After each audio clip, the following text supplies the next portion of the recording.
السلام علیکم ورحمۃ اللہ وبرکاتہ۔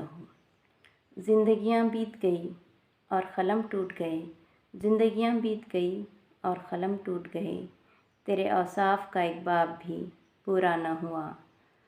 آپ صلی اللہ علیہ وسلم کی شان میں اللہ رب العزت نے قرآن پاک نازل فرمایا۔ قرآن پاک میں اللہ تعالیٰ نے شان محمدی کے پرنور سراپے سے لے کر اخلاق و کردار تک، آپ صلی اللہ علیہ وسلم کی گفتار سے لے کر اٹھنے بیٹھنے، کھانے پینے، چلنے پھرنے کی ہر ایک ادا کو اللہ تعالیٰ نے بیان فرمایا۔ زندگی گزارنے کا جامع ضابطۂ حیات اگر کوئی ہے تو وہ ہے آپ صلی اللہ علیہ وسلم کی حیات مبارکہ۔ حضرت عائشہ صدیقہ سے کسی نے آپ صلی اللہ علیہ وسلم کے اخلاق کے بارے میں دریافت کیا تو آپ فرماتی ہیں کہ حضرت محمد صلی اللہ علیہ وسلم کا اخلاق قرآن کریم تھا۔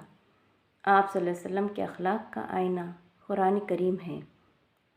لڑکپن میں آپ صلی اللہ علیہ وسلم بہت زیادہ ذہین، سمجھدار، نیک طبیعت، صابر اور خوددار تھے۔ سنجیدگی اور متانت کے گویا پتلے تھے۔ کھیل کود سے کوئی لگاؤ نہیں تھا۔ سچائی، امانت داری، ادب، تعظیم آپ میں کوٹ کوٹ کر بھری ہوئی تھی۔ لوگ آپ کو امین اور صادق کے لقب سے پکارتے تھے۔ سمجھدار ہوئے تو آپ صلی اللہ علیہ وسلم خود کے قوت بازو سے کما کر گزر بسر کرنے لگے۔ کسی پر بوجھ ڈالنا آپ کو گوارا نہیں تھا۔ جو لوگ آپ صلی اللہ علیہ وسلم کی خدمت میں برسوں رہے وہ فرماتے ہیں کہ آپ صلی اللہ علیہ وسلم اپنی وجہ سے کبھی کسی سے خفا نہیں رہتے اور نہ ہی اپنے کسی نقصان کا کبھی کسی سے بدلہ لیا کرتے۔ ہاں، اگر شریعت کا کوئی حق ضائع ہو جاتا تو پھر آپ کے غصے کی کوئی انتہا نہ ہوتی۔ تو آئیے آج ہم آپ صلی اللہ علیہ وسلم کے اخلاق کے چند پہلوؤں پر غور کریں گے۔ خدمت خلق۔ آپ صلی اللہ علیہ وسلم کی پاکیزہ زندگی کا سب سے بڑا مقصد خدمت خلق تھا، غصے کو دبانا اور ضبط کرنا۔ آپ صلی اللہ علیہ وسلم کی سیرت کا غور سے مطالعہ کیا جائے تو اس کی مثالیں ہمیں قدم قدم پر ملیں گی۔ آپ صلی اللہ علیہ وسلم کی صاحبزادی حضرت زینب رضی اللہ تعالیٰ عنہا جب مکہ سے مدینہ ہجرت کر رہی تھی تو حبار بن اسود نامی شخص نے آپ کو تیزی سے نیزہ مارا، جس کی وجہ سے حضرت زینب اونٹ سے گر پڑی۔ ان کا حمل ساقط ہو گیا۔ وہ اس صدمے کی تاب نہ لا سکی اور اللہ کو پیاری ہو گئی۔ جب اس حادثے کی خبر آپ صلی اللہ علیہ وسلم کو ہوئی تو آپ غضبناک ہوئے۔ آپ کو بہت صدمہ ہوا۔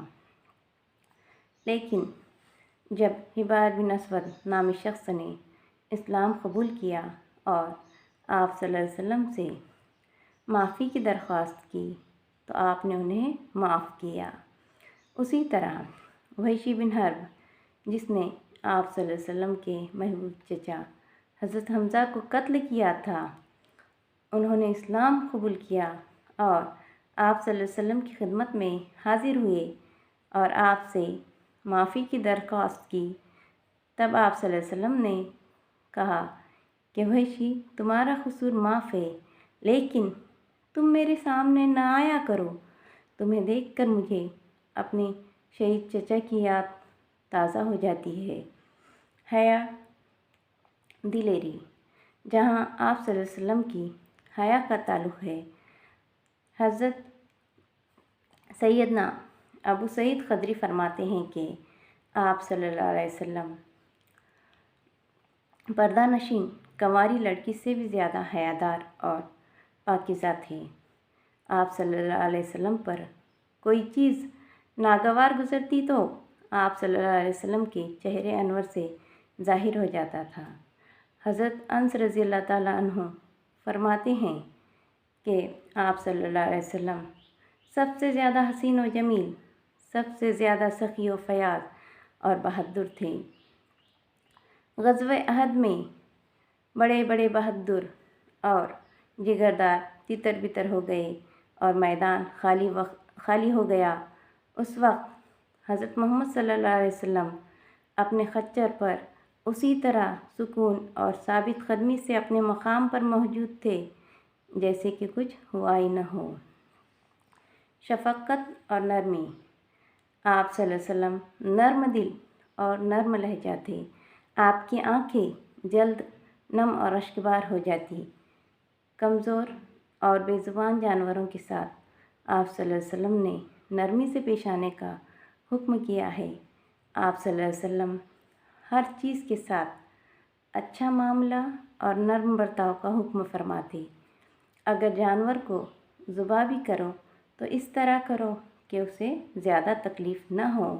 آپ صلی اللہ علیہ وسلم نے فرمایا کہ اپنے ماتحت، مددگار اور خادم کے ساتھ اچھا سلوک کرو۔ جو تم کھاتے ہو وہی ان کو کھلاؤ، جو تم پہنتے ہو وہی ان کو پہناؤ، اور اللہ تعالیٰ کی مخلوق کو عذاب میں مبتلا نہ کرو جن کو اللہ تعالیٰ نے تمہارے ماتحت کیا ہے۔ ایسا کام نہ کراؤ جو ان کی طاقت سے باہر ہو۔ اب ہم آپ صلی اللہ علیہ وسلم کے اخلاق ان کے اہل و عیال کے ساتھ دیکھیں گے۔ آپ صلی اللہ علیہ وسلم گھر میں عام انسانوں کی طرح رہتے تھے، جیسا کہ خود حضرت عائشہ فرماتی ہیں کہ آپ صلی اللہ علیہ وسلم اپنے کپڑے خود دھو لیا کرتے تھے، اسی طرح بکریوں کا دودھ بھی دھو لیا کرتے تھے، اپنا کام خود سر انجام دیتے، کپڑوں میں پیوند خود لگاتے تھے۔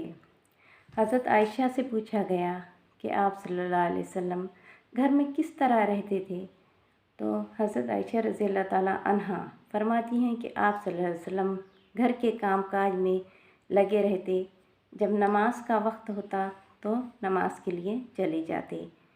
عفو و درگزر۔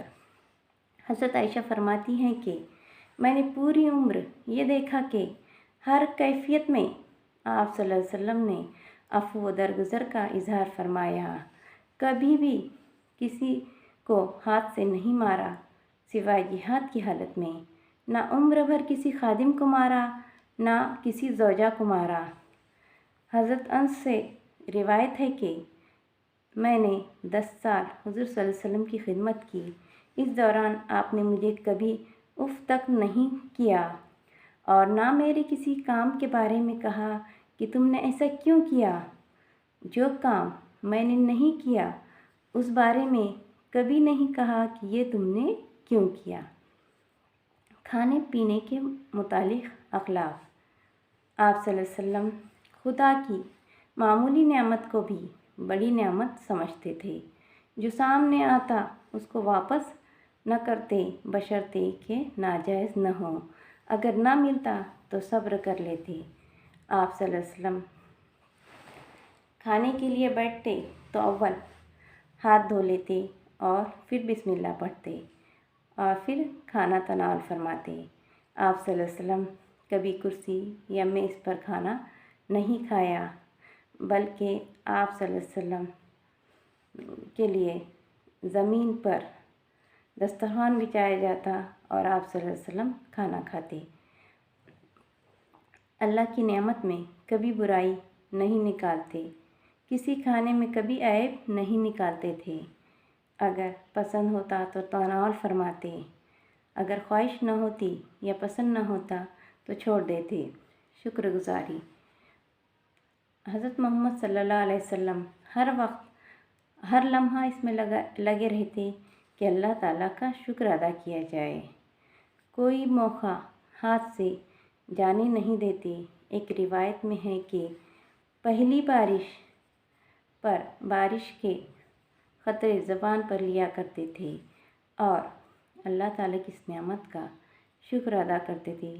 بے شک حضرت محمد صلی اللہ علیہ وسلم کی زندگی اخلاق حسنہ سے بھری پڑی ہے، جسے آج ہم اس نازک ترین حالات میں اپنانے کی ضرورت ہے۔ اخلاق کی تعلیم دوسروں کو بھی دیں اور خود بھی اس پر عمل پیرا ہوں، اور آپ صلی اللہ علیہ وسلم کے طرز عمل پر اپنی زندگی کو ڈھالنے کی کوشش کریں تاکہ دنیا اور آخرت کامیاب ہو جائے۔ ہم یہاں اختتام کرتے ہیں۔ اللہ حافظ۔